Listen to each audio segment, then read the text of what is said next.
Hey guys, it's Cayley.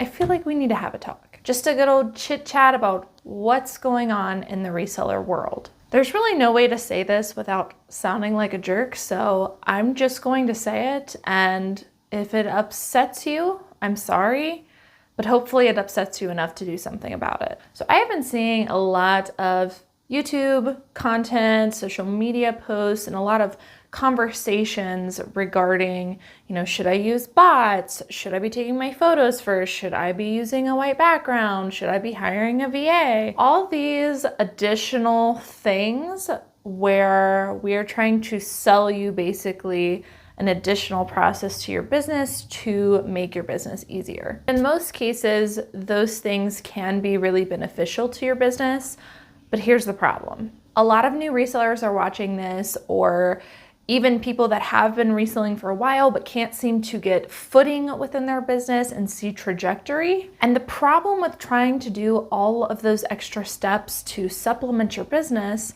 is that you have not created the foundation for your business to run. And doing all of these other little things and focusing and spending the time to get these little things in process, they're just not gonna work. You're not going to see a sales change in your business if you haven't done the basics. I have been getting a ton of messages saying like, oh, I have not had sales for 3 weeks, and I saw somebody put out a video about using a VA service or a bot to share my Poshmark closet. Do you think that's something that I should do? Or I have really been struggling with sales over the last few months. I haven't been making any money and I can't make ends meet.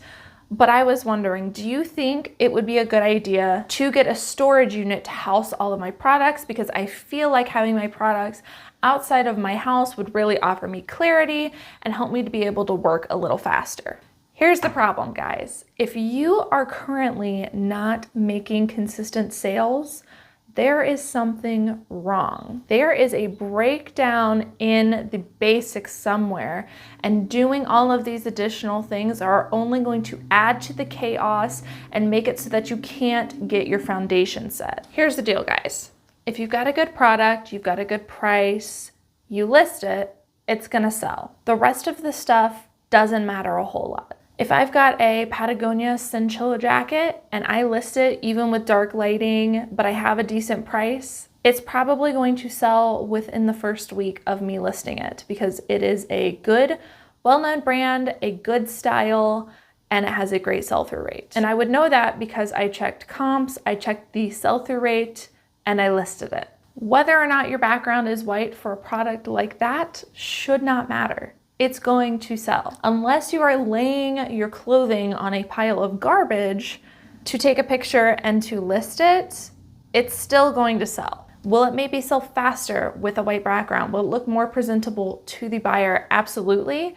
But if you've got a good product, all of that stuff should not matter. It almost seems like people are working backwards in their business, and instead of doing steps 1, 2, and 3, we've skipped that and we're focused on steps 15, 20, and 63. And I really think that there is an order to get your business in place, and again, to have a good foundation so that you can make consistent sales. And it does not include all of these little things that everyone wants to do. I'm sorry if that sounds harsh, but it is the truth.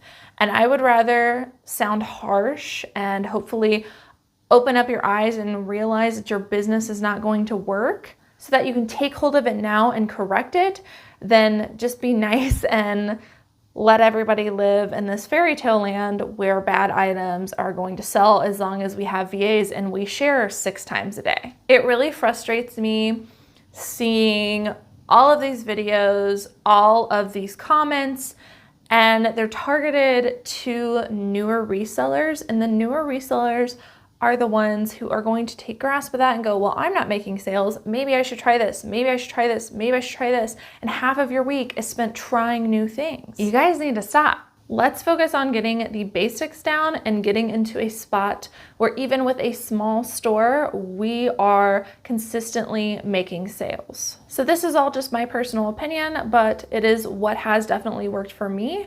And I have been at this for a few years now, and so I know what it's like pretty recently to be in a newer reseller position and all of the stuff coming at you. So if you're wondering what order should I be working on things in, this is my personal opinion, but here's what I think. The first thing you need is good product. First and foremost, you need to find a way to source good items. A good item is something that sells for a sale price that works with your business model. So for instance, if you're getting something for $1, you might be more likely to sell something for $20 versus if you paid $10 for it, you're probably not going to sell it for $20. So you need to find what works for you, what your numbers should look like based on your fees and your cost of goods, and also what's available to you in your area. As a rule of thumb, something that works for me is I want to purchase things on average, in general, typically for no more than $5 and sell it for no less than $25. Again, that is just kind of a baseline for me. I obviously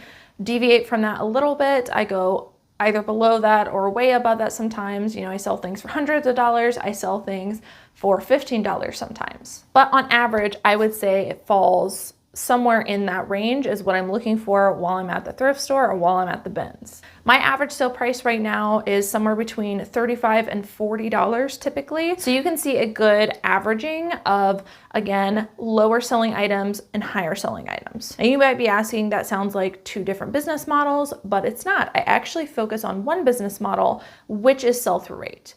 And that is, in my opinion, the most important thing when you are sourcing is that you're checking the sell-through rate. If you don't know how to check the sell-through rate, it's basically checking the solds, seeing how many are available for sale versus how many have been sold. If a lot have been sold compared to how many are available, then that is a good sell-through rate. And so you're basically guaranteed, as long as you price it correctly, to make sales. So first and foremost, you gotta get good product. If you're purchasing items just because you're getting them for cheap at the bins, but you're not doing any comps and you're not checking sell-through rate and you're not checking sell-through rate or comps on the specific style that you're picking up, then you are going to fail. Sorry to say it that way, but you gotta get good product. You gotta get a good sell-through rate. You gotta get items that people will want. And if you're purchasing items that people don't want and you're spending all that time to list them, you're going backwards. And eventually you're going to end up with a ton of product that you later look back on and go, why did I pick that up? And then you're going to have to figure out, do I donate it? Do I discount it? How do I get rid of all of these items and call through them so that I can now focus on better items?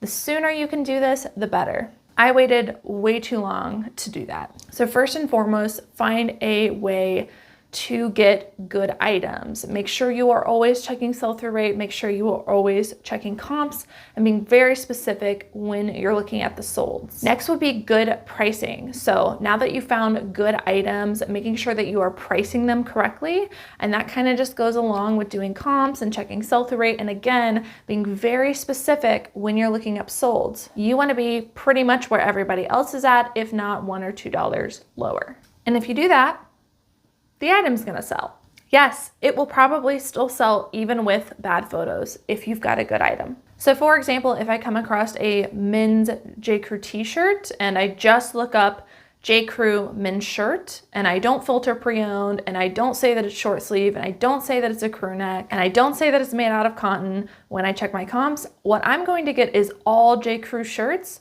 with no filtering what style, what type of item it is. And so I'm going to price incorrectly because I did not specifically look up comps for that style. So good pricing, really on par pricing, is really important and the second step to get down.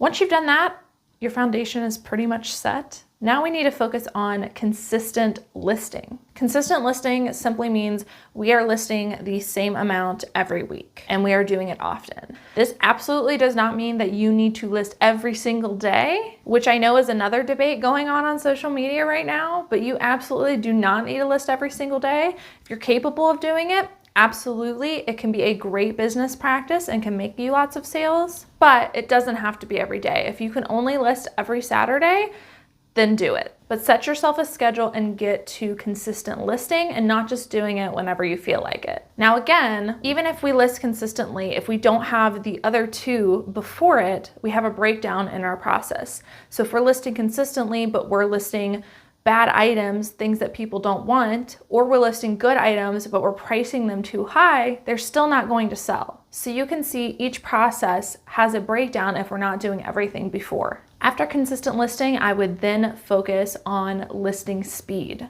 Getting to a point where as you consistently list, you start to time yourself and find ways to list faster, typing faster, shortcuts, or having something already typed out for copy and paste. But getting it to a point where with practice, you are listing faster, because once you start listing faster and you already have a consistent listing habit, you'll then be able to list more items within your time. So after you focused on listing speed, the next thing I would work on is your photo improvement and listing improvements. So things like having a white background, reducing clutter, making it really bright and having really good lighting, and then adding your measurements and adding keywords and those additional things that really round out a listing are really going to help. But again, if you're not doing everything beforehand, you're gonna have a breakdown in your process. So focus on everything, all the basics before that, before you focus on the quality of the listing and the photos and getting it to perfection. And I think last thing for a good foundation is your shipping speed. So once you start listing and doing everything that we talked about before, you're gonna start seeing consistent sales, which means you're going to be shipping out more items. Shipping can be really time consuming if you don't have a streamlined process. And so next I would focus on your shipping speed and getting a very, very consistent streamlined process, very spelled out process for shipping out your items in the morning. And that's it. That was only 6 things. If you do those 6 things, you're going to see consistent sales. Everything else comes after that. Things like getting someone to help you share. What kind do you get to help you share? Do you use a bot? Do you use a VA? Do you share yourself? Do you pay someone to do it? Should you hire a VA? I don't know why you would hire a VA unless you've got that process down, because then they're just going to be listing bad items and you're gonna be paying someone to put out content that isn't going to sell. Should you take photos first? Doesn't matter unless you've done all of those 6 things that we talked about. What kind of apps should you use to help you in your business? Again, irrelevant until you've done everything to get your foundation going and you're already making consistent sales.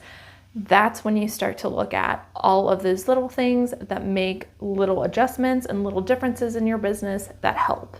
So all of this to say, get your foundation down first, get off of social media, stop listening to all of the content where everyone is suggesting these things to you. Again, they're not bad suggestions, but unfortunately a lot of newer resellers are listening to this and they're trying all of these different things and they're wondering why they're not making sales, or they're hoping that doing those little things can make them sales. But the problem is they're not doing those first 6 things and having a good foundation so that their items are already selling. I hope this video was helpful to you, whether you are a newer reseller or someone who's been reselling for a while. I hope you can rein in and use it as a checklist for getting your business set to make consistent sales.